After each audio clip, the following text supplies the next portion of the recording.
Atenção! Começa agora uma teleaula de língua portuguesa do ensino médio. Você vai assistir a teleaula de número 30. Bons estudos!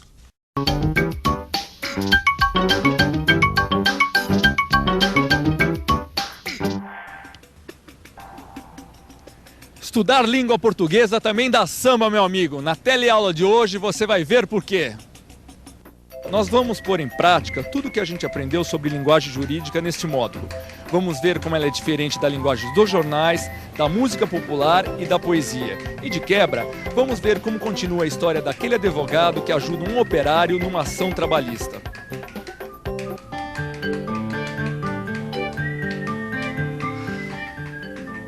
Dá só uma olhada naqueles dois. Eles resolveram cair no samba.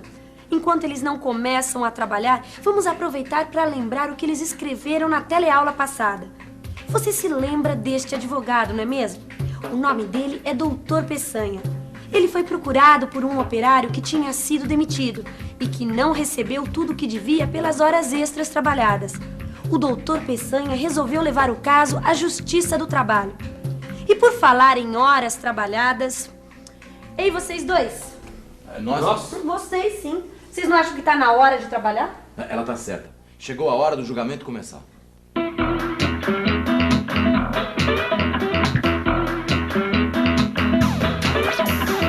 Chegou a hora do julgamento começar. Esta é a segunda audiência. Na primeira audiência, nós tentamos conseguir um acordo entre as partes, mas infelizmente isso não foi possível. Hoje o senhor juiz começou a audiência tentando novamente a reconciliação. Isso mesmo. Perguntei ao advogado da empresa se ele tinha alguma proposta para encerrar o litígio amigavelmente. Mas o advogado da empresa não quis saber de fazer acordos. O senhor juiz não teve alternativa a não ser chamar novamente a primeira testemunha, Ricardo Braz. Ele foi avisado pelo juiz que deve dizer a verdade e que mentir no tribunal é um crime que pode ser punido com prisão. Como é seu nome? É Ricardo Braz.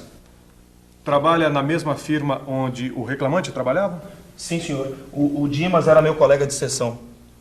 Sabe dizer o horário por ele trabalhado? O horário nosso de trabalho era o mesmo, das 7 às 19 horas, com 1 hora de almoço. E os cartões de ponto eram batidos no horário real de trabalho? Antes era. Depois, quando chegou o novo chefe, a gente teve que se acostumar com a regra de bater o cartão antes da hora. Me explique melhor isso. Explico sim. Funciona da seguinte maneira. A gente entra às 7 e bate o cartão. Depois, a gente bate 11h30, mas só sai para almoço meio-dia. Depois a gente volta a 1 hora e bate normal. Às 5h30, a gente bate o cartão como se fosse embora para casa. Mas a gente só sai mesmo às 7. Isso mesmo. Às 5h30 eu bati o cartão, mas só largava o serviço às 7. Tá vendo como era verdade? Essa nós já ganhamos, doutor. Calma, Dimas, ainda é cedo para comemorar. Vamos ver o que a segunda testemunha tem a dizer. Você sabe quem é ele? Ele quem? Ele. Doutor Peçanha, esse aí é o tal do Agenor. Doutor Peçanha, esse infeliz aí é o tal do Agenor. O Agenor, minha nossa, agora que esse julgamento vai pegar fogo. Mas peraí, eu não me lembro desse tal Agenor. Até agora ele não tinha aparecido na história. Não, ele não apareceu, mas o Dimas já falou dele. Tá escrito aqui, ó, pode ver. Eu sempre agi correto com eles.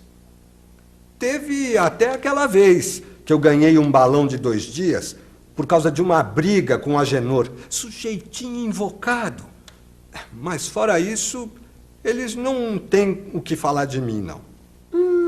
É mesmo? Por causa de uma briga com a Agenor, o Dimas levou 2 dias de suspensão. E é por isso que o Dimas está apavorado quando viu o Agenor no julgamento. E foi exatamente nesse ponto que a gente parou. O Dimas vê o Agenor sentando no banco das testemunhas e diz pro doutor Peçanha. Doutor Peçanha, esse infeliz aí é o tal do Agenor. Aquele que nós brigamos, que me fez levar um balão. Excelente. Excelência, data venia este... Data venia é você, ouviu? Não vem com ofensa pro meu lado, não, hein? Ordem no tribunal. Data venia não é ofensa, meu senhor. Pelo contrário, é uma expressão em latim que quer dizer justamente com todo respeito. Você que está estudando linguagem jurídica já sabia disso, não é verdade? Data vênia é inclusive o título deste módulo do curso de língua portuguesa. Você deve se lembrar. O senhor advogado pode, por favor, dirigir-se ao tribunal? Agora mesmo, Excelência. Como eu estava dizendo, a testemunha é inimiga do reclamante. Contradito por suspeição. O senhor confirma que é inimigo do reclamante? Bom, senhor juiz, eu e o Dimas já brigamos uma vez, não é? Mas é que era eu que estava com a razão. Tava com a razão coisa nenhuma. Tava com a razão coisa nenhuma. Eu que tava com razão de brigar. Ah, é? Então como é que você explica que só você levou o balão e comigo não aconteceu nada? Você é puxa-saco de patrão. Que puxa-saco? Claro que é. É você que é um... Vai. Minha. Ah, onde já se viu? Essa confusão toda não estaria acontecendo se o Dimas e o Agenor tivessem um pouquinho mais de conhecimento da linguagem jurídica. Então quer dizer que conversando em linguagem jurídica a gente se entende melhor, doutora? Depende. Se a conversa for num tribunal, pode ter certeza que sim. A linguagem jurídica facilita o entendimento entre o juiz e os advogados. Quem diria, hein? Para facilitar as coisas, a senhora precisa falar difícil. Não, nada disso. Eu não sou obrigada a falar difícil. Ah, não? Então para que serve a linguagem jurídica dos advogados? Serve para discutir os fatos da maneira mais objetiva possível e sempre de acordo com a lei. A linguagem jurídica serve principalmente para provar que aquilo que se diz é verdade. Para provar a verdade, a linguagem de um texto jurídico deve ser objetiva e precisa. Mas não é só na profissão de advogado que isso acontece. Vamos ver? Numa banca de jornal como esta, a gente encontra revistas de ciência, revistas de tecnologia e revistas com as notícias da semana. E dentro delas, a gente encontra informação. A gente pode se informar lendo qualquer uma dessas revistas. Todas elas estão escritas em português. E todas elas devem ter o mesmo compromisso com a objetividade e com a verdade que a gente encontra na linguagem jurídica. Mas se a gente reparar bem, a linguagem dos textos é sempre um pouco diferente, dependendo do assunto de cada revista. A linguagem de um texto científico é diferente da linguagem de um texto técnico, e as duas linguagens são diferentes da de um texto jornalístico. Vamos ver um exemplo? Meu amigo, por favor, lê essa notícia aqui pra gente. Morre o guardador de carros Alexandre Felipe da Silva. Com 19 anos, ele tentava chegar à Itália como clandestino no compartimento de trem de pouso de um Boeing da Varig, onde a temperatura é de 50 graus negativos. O texto é curto e grosso, conta apenas o que aconteceu e mais nada. Em outras palavras, é um texto jornalístico totalmente objetivo. Você concorda comigo? Concordo. Você não acha que um texto que trata de um assunto tão triste como a morte poderia ser escrito diferente? Poderia.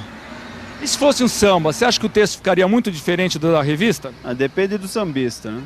Eu falava, mas você não me escutava, não. Iracema, você atravessou contramão. E hoje ela vive lá no céu. Senhor, de lembrança guardo somente suas meias, seu sapato. Iracema, eu perdi o seu retrato. Você já tinha ouvido este samba do Adoniran Barbosa, que ele estava cantando com Elis Regina? E o Adoniran é tão famoso que não precisa nem apresentar. Mas para quem não sabe, ele nasceu no interior de São Paulo em 1910 e morreu em 1982.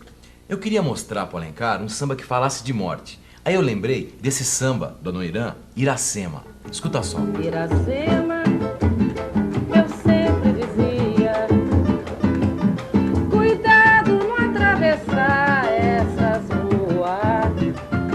Eu falava, mas você não me escutava, não. Iracema, você atravessou contramão. No samba Iracema, você percebe como a linguagem da música popular é diferente da linguagem de um texto jornalístico. O Adoniran não conta que perdeu sua amada num acidente com aquela objetividade das notícias. Muito pelo contrário, ele faz questão de dizer o que ele sente, de mostrar que está sofrendo. Ele não fala Iracema morreu, ele diz, ela vive lá no céu. E hoje ela vive lá no céu. Senhor, de lembrança guardo somente suas meias, seu sapato. Iracema, eu perdi o seu retrato. Pois é, enquanto você estudava as diferenças entre a linguagem do texto jornalístico e do texto poético, eu continuava trabalhando com linguagem jurídica para ajudar no caso do nosso amigo Dimas. E o doutor aqui trabalhou muito bem. Ele convenceu o juiz de que o Agenor não podia ser testemunha porque nós tínhamos brigado. E como ninguém testemunhou contra o meu cliente, eu não tive a menor dificuldade em provar que ele estava certo. É, mas eu ainda vou ter muita dificuldade em receber o dinheiro daquelas horas extras. É verdade. Mas esse assunto vai ficar para a próxima teleaula. Essa história vai ficando por aqui. Enquanto isso, você fica aí com a revisão. E atenção, se liga aí, que é hora da revisão. Hoje você entendeu por que a linguagem jurídica precisa ser objetiva e precisa. Você aprendeu que a objetividade também é importante na linguagem dos textos de informação. E viu ainda que nas letras das canções e nos versos dos poemas, a linguagem não precisa ser objetiva nem informativa. A teleaula acabou, mas a batucada e os estudos continuam. Para tocar o samba como se deve, eu preciso ensaiar. Para aprender de verdade, você precisa estudar. Vai fundo que eu dou a maior força. Iracema,